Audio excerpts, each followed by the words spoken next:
Good day, everybody. Today I'm going to talk about. My name is Sylvie Dow. I'm a level 3 national cycling coach here in um, Canada and Ottawa, Ontario. And so, hey guys, what I'm going to be talking about today, my passion is cycling, and I absolutely love it. And a big part of cycling, as you know, are skills and techniques. So, what we're going to be covering today, quickly, so it's not going to make it too long, but the pedal stroke.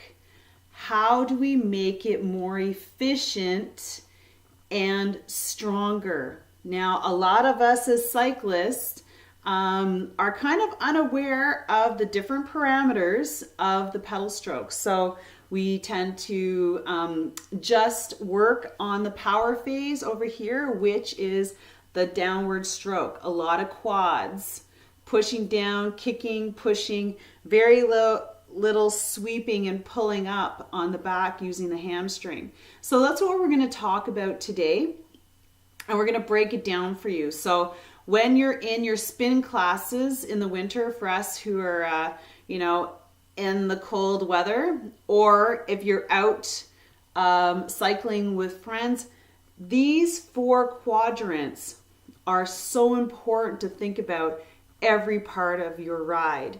So whether you're really being pushed on the flat when the group is accelerating, to into the wind, to into your hill climb, all parameters of cycling comes back to this.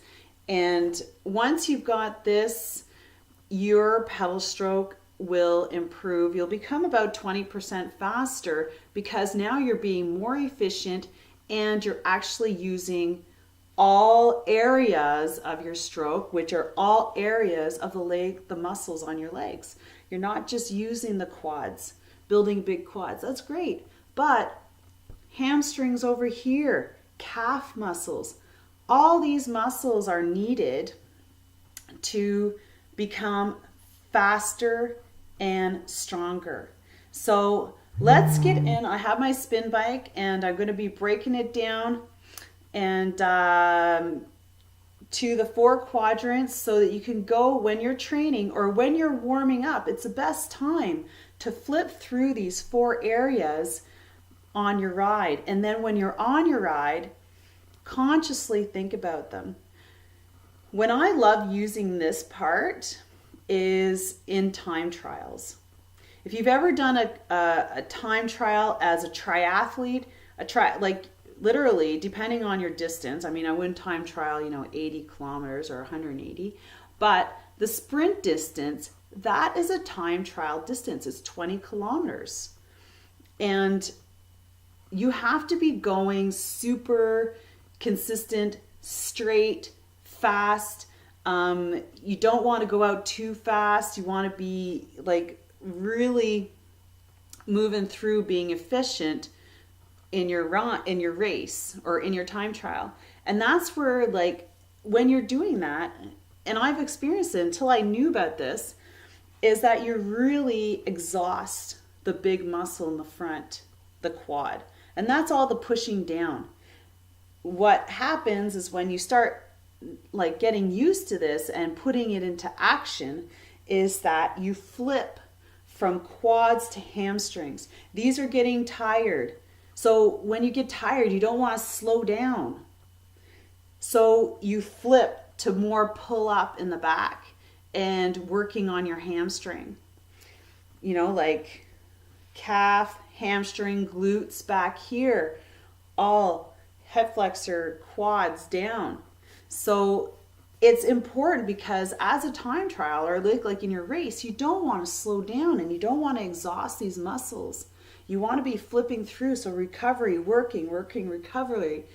And it's the same as like when you get into your hill climb, whether you're by yourself, with a team, racing, you're going to exhaust some of these muscles and you don't want to slow down.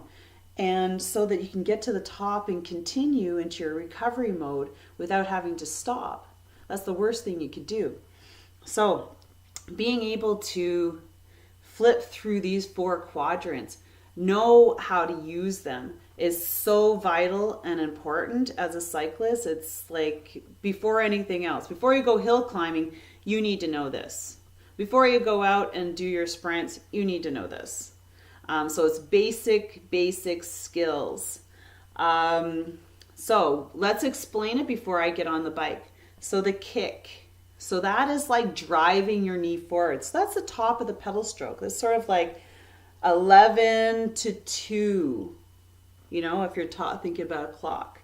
11 to 2. And we're all familiar with the power stroke, which is the push down. Now this is your pull back. So you're cleated in and you're pulling back. And so it's a lot. It's like your heel hitting the back of your shoe. So you're sweeping, you're dropping the heel and pulling back. Okay? And then this one is the pull up. So pulling up in your pedal. Now, unfortunately, I just thought of this. I don't have my bike shoes on. I will not have my bike shoes on because they happen to be at the spin studio where I'm teaching. And this bike doesn't have Keo cleats on them. So I'm in my running shoes. But this doesn't stop me from putting these into work. I just can't be as effective here, obviously. And that's another reason why having cleats and being cleated in is so important, because you are super efficient being cleated in because you can really reef on the pedals. So let's just put this into play. And if you have any questions, I'd love, you can connect with me and ask them, and I will most certainly get back to you. So I'm just going to put that here. It's not going to affect my bike because I just want you to keep an eye on that. Okay, maybe not. Oh, there we go. Oh, let's see how long that stays.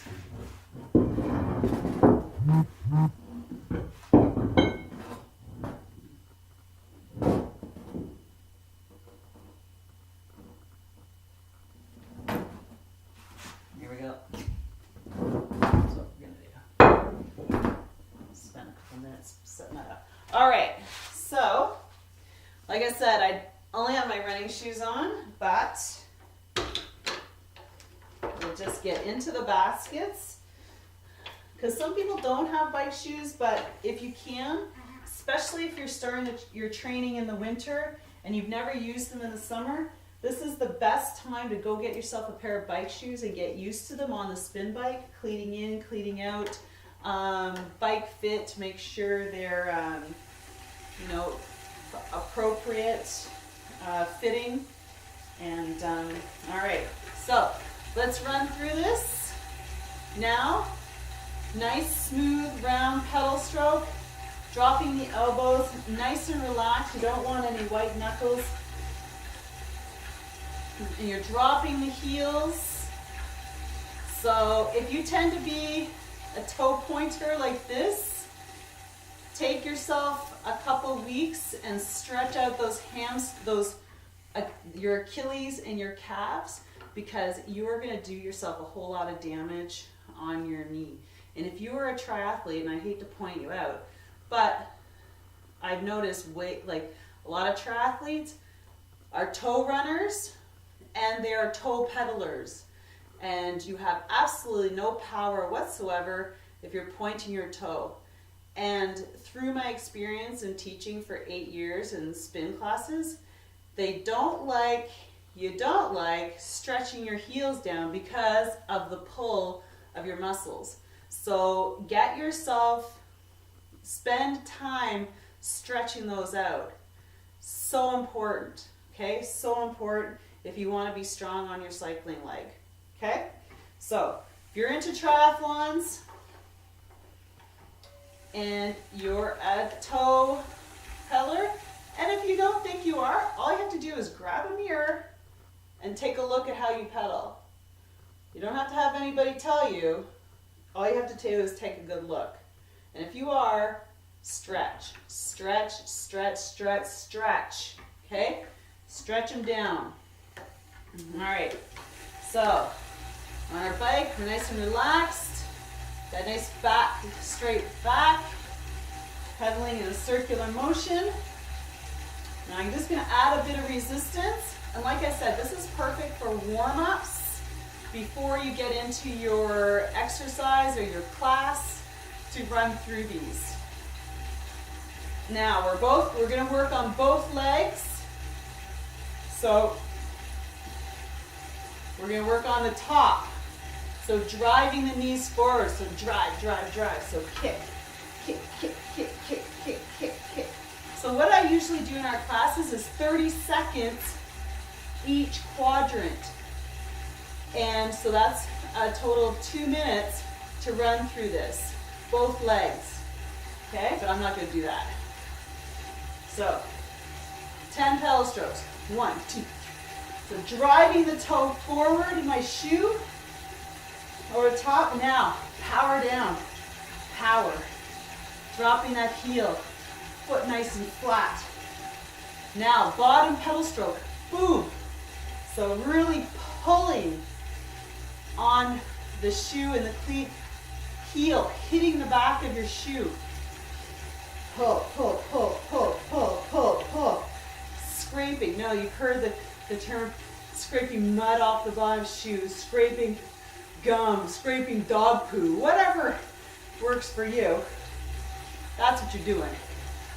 Now, the one that hurts the most is the hamstring, pulling up. Very few people do this. So, you're in these baskets, make sure they're nice and tight. And if you happen to have shoes and you're in your spin class, go out and invest in a pair of bike shoes. This one's important because literally you're pulling up. And all you feel is like glutes and hamstrings. Okay, so pulling up. Pull, pull, pull, pull, pull, pull, pull, pull. So hamstrings are working, quads are resting. Now go at the top, driving the knees forward. Power. Kick, kick, kick, kick, and then power. Then sweep. And then up. So kick, power. Sweep, up. Now this is where it's important when you're out on your ride and you're starting to get tired. Start flipping through these pedal strokes. Do it all the time. Do it sometimes. Do it when you're like I said, when you're feeling tired. Just get used to doing it. Because when it really counts, you're going to want to think about it. Okay, so this is basic. What we're doing right now is working on both legs. I'm not going to cover this today, but what we'll do is break it down where you're working on this leg, then this leg. So for instance, while you're powering down with your right leg, you're pulling up with your left leg. Okay? So you're no longer working 2 legs in one quadrant. You're now working complete opposites. It's like kicking forward, pulling back. So you're this, then you're this, then you're this. So each leg is helping the other one. So that's a little bit more advanced in just breaking it down further to helping the opposite legs help each other. So I hope you got great value out of that and put it into play every time you get on your bike. Like I said, during your warm-up, when you're in your group rides and your legs are starting to get tired, that could be one of 2 things. You're tired or you need something to drink or eat. So with that, thank you very much. And I hope you got some good value out of that. Until next time, I'm just going to be working through pedal strokes, cycling skills for the next little, I don't know, till I run out of them. So hope you enjoyed that, and we'll talk to you soon.